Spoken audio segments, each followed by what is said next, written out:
А сега добро утро за нашиот гостин, доктор кој што ни доаѓа од Неуромедика. Добро утро за доктор Јован Меловски, кој што е специјалист по анестезиологија и реанимација.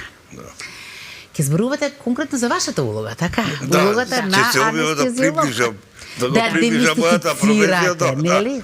Да, до народот, односно оние потенцијални пациенти. А сите сме пациенти. Да, до сите на некој начин, да. Повелете. Благодарам искра, добро утро и добро ни дојдовте од Неуромедика. Да, кажавме за улогата на анестезиологот.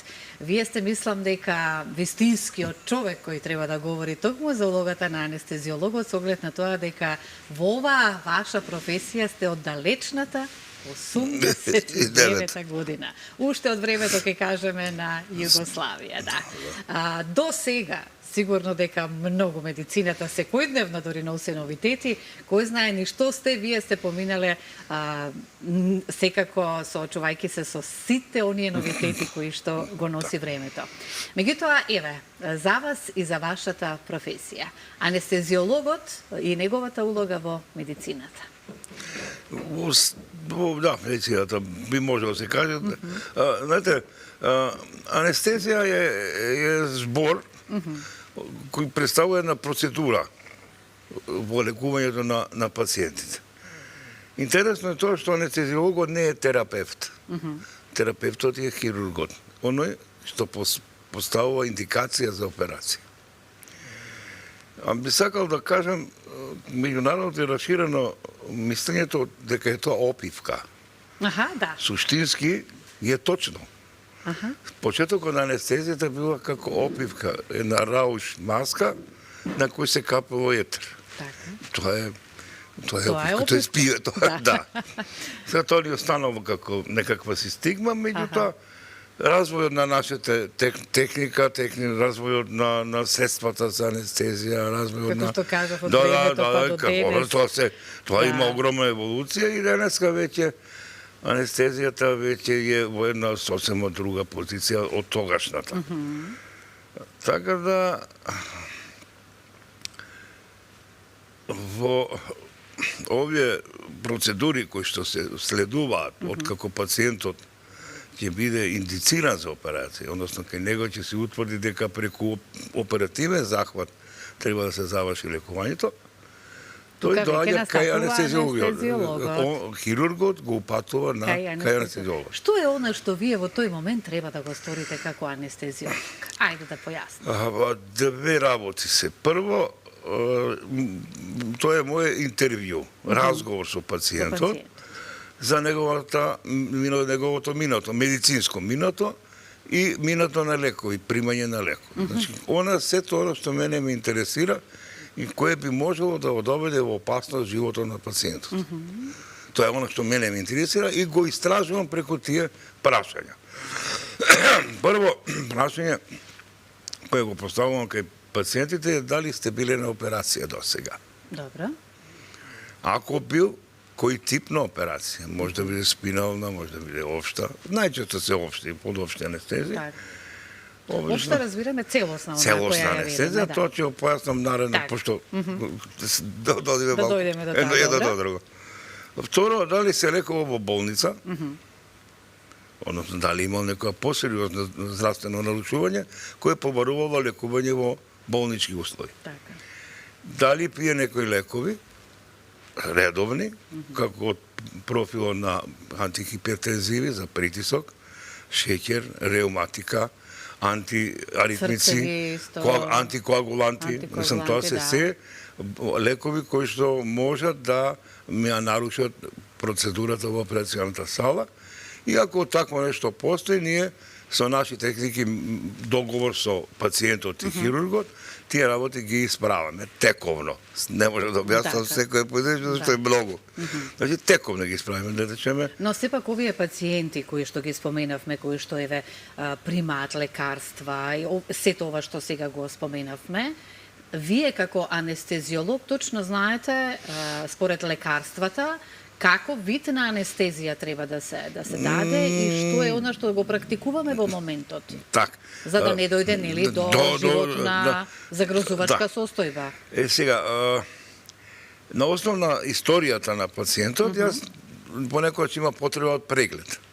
Не морам да го послушам со слушалки, да погледам уште нешто што он има, и ако нешто постои, онда кое што би пречело на процедурата на анестезија зборуваме, не на хирургија. Се изолирам. Хирургија си е хирургија. Анестезија. Сега зборуваме само за вашата професија. Ако е потребно, ако постојат такви, ние ги нарекуваме контраиндикации, односно пречки, во мојата процедура која би ја спробил за време на операцијата, онда барам или сам ќе го направам тоа, со моје лекарство, моје знаење и познавања, или пак ќе барам асистенција од моите колеги, консултанти, специјалисти. За да пациентот биде доведен во оптимална состојба за да биде опериран.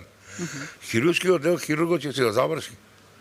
Јутоа, вече... Овој другиот дел е исто многу важен, најважниот. Јас би го објаснил и техниката, и процедурите на модерна. Верувајте дека не интересира со оглед на тоа дека горе-доле сите ние сме биле под некаква опивка, сме го почувствувале тоа, како што кажавме, сите сме пациенти, и што се случува, убаво е да објасниме. Би сакал да го доближам до ова.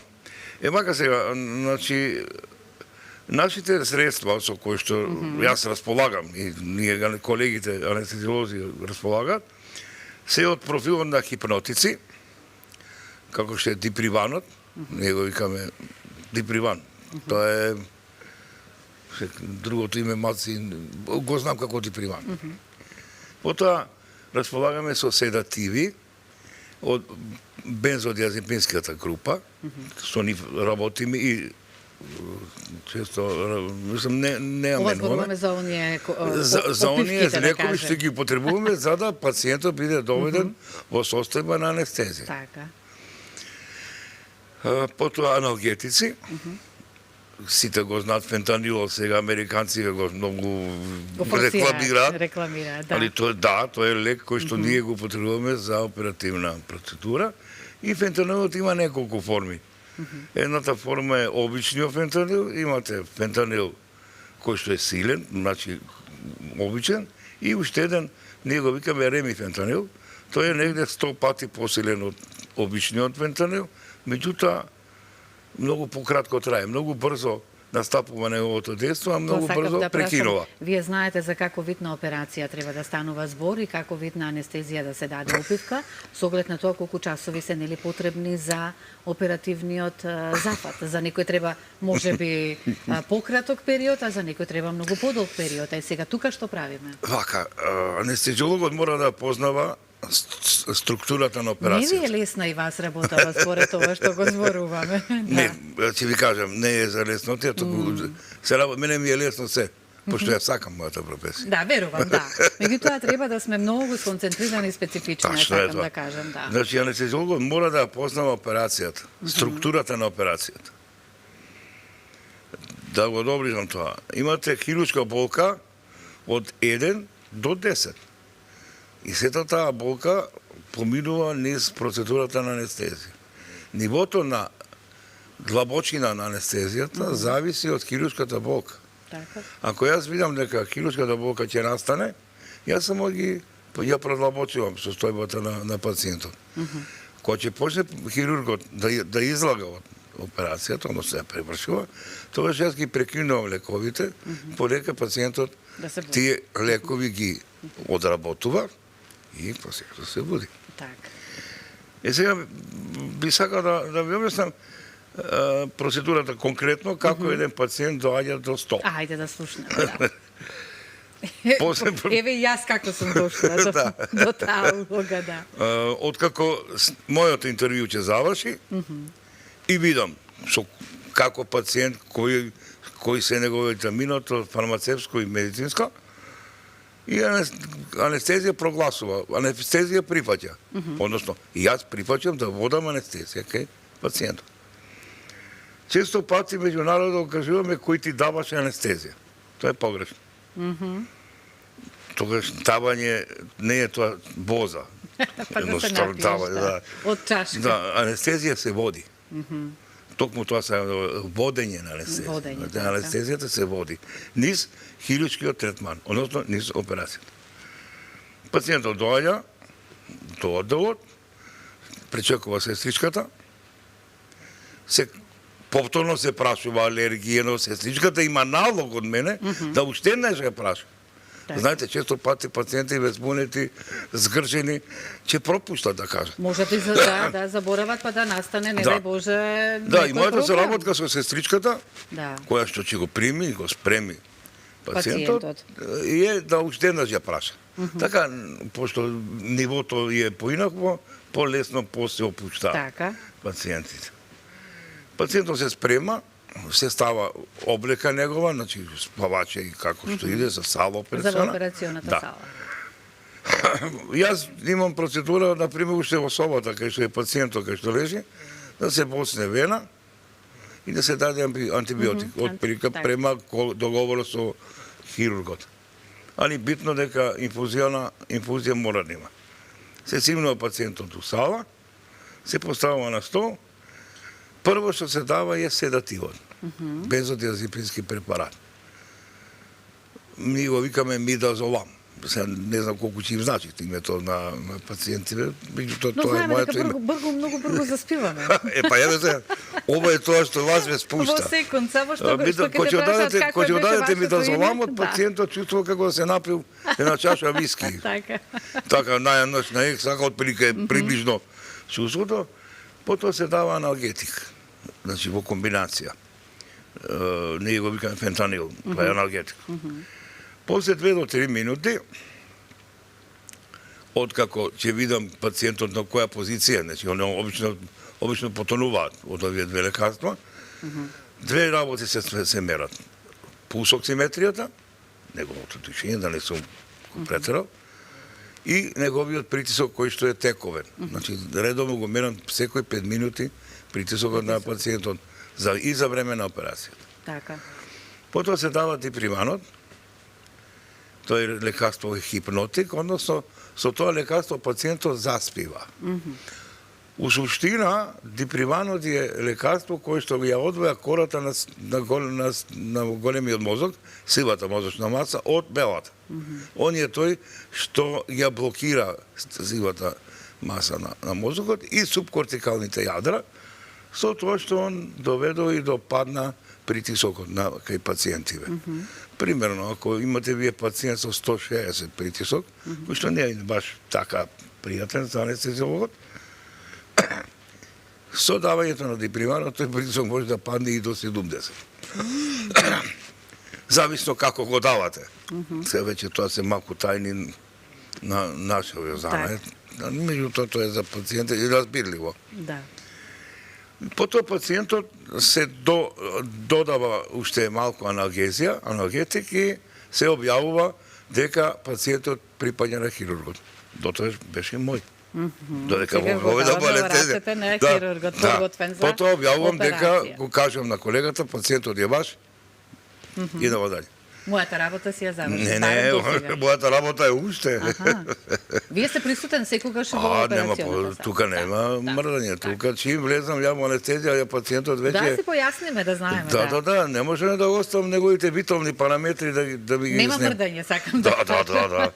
Значи, практички, за време на интервенцијата се следат неколку витални параметри, пулсоксиметрија, која што треба да биде над 93, притисокот и фреквенцијата на пулсот. Значи, тоа се знаците за длабочината на мојата анестезија и притисокот. Сега, кај обично и окото се гледа како прозорец, пошто окото треба да биде тесно. Под дејство на моите лекови, тоа е. Да не заборавам да напоменам да во салата операционна кај машината постати така наречени испарливи средства. И по тој азотниот оксидол, кој што е силен аналгетик, а лош анестетик, и севофуран го викаме ние. Тоа се потекнуваат од прастарите хлоропормот. Така он се развил до севофуран. Низ разни техники. Тоа е севофуран, кој што е силен анестетикум, кој што е добро помошно средство да би анестезията биде одела мазно, како фласно. Да. Ако останете без депо, да како да идете низ коцка. Така нешто би изгледало приближно. Значи, многу е битно да се пациентот сатурира со вода, течности, ние го викаме натриум хидрохлорид, или ринген раствор, и така се тие наша Во времето на операција. салински, да, тоа се така наречени салински раствори Така. и декстроза. Значи, за да крвотокот биде добро сатуриран, приемот, ние го викаме на кај срцето прелоуд и afterload. Значи, полнење и празнење на срцето, да го одржиме на една убава физиолошка граница, за да срцето не страда. Зашто пореметувањата, одма веднаш добивате забрзување на срцето или успорување на срцето. Ние треба тоа да го одржиме за време на операцијата, односно да пациентот помине без загрозување на виталните параметри. Зависно се и операција може да биде ризична. Може да е хируршки ризична. Сакав да прашам, меѓутоа ајде да не одиме во негативна конотација. Не, мора да се знае. Да, но мора да се знае, затоа што има многу специфични операции и едноставно во моментот да се спаси нечи живот. Сега некогаш за жал сигурно дека и се губат животи, меѓутоа зависно нели од состојбата на човекот. Ќе ви кажам, ние често пати ги предвидуваме таквите операции, кои што се ги нарекуваме операција со зголемен ризик. Не би сакала ризична, нема операција ризична. Секоја операција е за спасување на одреден живот. На одреден живот, така. Зголемен ризик, ние го зборуваме по здравието на пациентот. Така. Би сакал тоа да го објаснам. Дека јас работам научно и кај нас доваѓаат пациенти кои што се болни с нивната болест е надвор од телото, од вратот нагоре. Да речеме, карциноми на ларингс, на грлото, карцином на вратот, или други болести кои се познати, убото исто, воспаление и така. И тоа пациентот доаѓа со својата болест, системска. Значи има притисок, има шеќер, има се. Со операцијата кај нас нема да се поправат тие состојби. Тие можеме и да ги продлабочиме. Тоа е тоа ризик за кој што зборуваме. Да, што зборуваме да го калкулирате ризикот. Што вие ќе направите со вашата анестезија и операторот, тој напад на пациентот, операцијата, суштина, агресија, и откако ќе се заврши тоа, да видиме колку ќе биде неговиот организм способен да се бори. Односно, ние не делуваме на основната болест, да речеме, на шеќерот или на туку, така. специфика. Слушајќи ве вака, да, кажавме дека вие сте толку години веќе како работите како анестезиолог, сте поминале секакви видови на операции, сте имале со пациенти толку многу контакти и така натаму. Ме интересира, еве, да ги искористиме барем овие минути за крај, зошто вие се одлучивте во животот за оваа професија? Како да ви кажам? Динамиката. Динамиката и како да ја знам, потребни се многу медицински знаења, ама и многу љубов. Верувам. Да, од ова што го зборувате, верувам. Јас се гледам да се реализирам преку оваа моја професија, ама не, како да ви кажам, себе. Повеќе својски. Средбата со пациентите, па би можам да ви кажам, тоа се деца од 1 година до 90 години. Во еден момент во моите сали во Ушно имаме тонзилектомија кај 2-годишно детенце, а отварање на стома за 99 годишен пациент. Тоа е оно што ме влечеше. Ако веќе зборуваме динамичноста, сеопфатноста на таа професија, сеопфатноста и така. Да, и за крај би сакала да споменам затоа што убаво многу ни објаснивте која е улогата на анестезиологот. Вие сте сега во неуромедика и тоа да споменеме. 2 години мислам дека, нели, како и да е.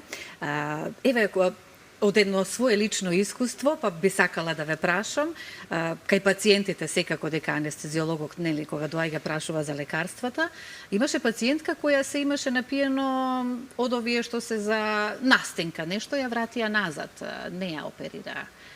Зошто е тоа така? Што пречи, што смета? У која институција? Во државна болница. Државна болница. Дали има влијание или нема влијание? Интервјуто. Тоа ми беше чудно, затоа морам да ве прашам вака јавно. Тоа е веќе проценка на колегата, на анестезиологот. Дозволувам да имало реална причина, а меѓутоа објективно Од овие што се напивките тајлохот и слично нешто така. Да, тоа делува на коагулантната функција на крвта. Значи, ако она пријела до тогаш, операцијата биде поврзана со некакво крварење, претечо крварење, онда пациентката бива вратена за да лекот престане со дејство. Така. Значи, некаква причина имало. Јас не можам да навлегувам о тоа, меѓутоа повторно се враќам на она моја фармаколошка анамнеза, да видам кој пациент, кои лекови ќе пие, колку време. Па да, за она што се зборувавме, сакавме да споделиме и да ве прашам токму за ова што како едно некое лично искуство. Тоа е веќе проценка тековна. На анестезиологот, значи. Да.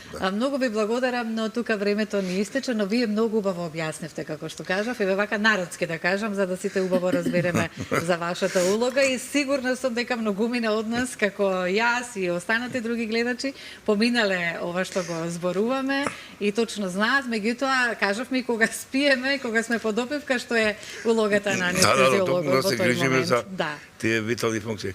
Јас сум многу среќен што има прилика да влезам во етерот. Сега ако треба некој може би ќе измислиме некоја причина да дојдеме уште еднаш да поразговараме. Зошто да не, секако добре дојдени сте. Така се надевам барем. Да.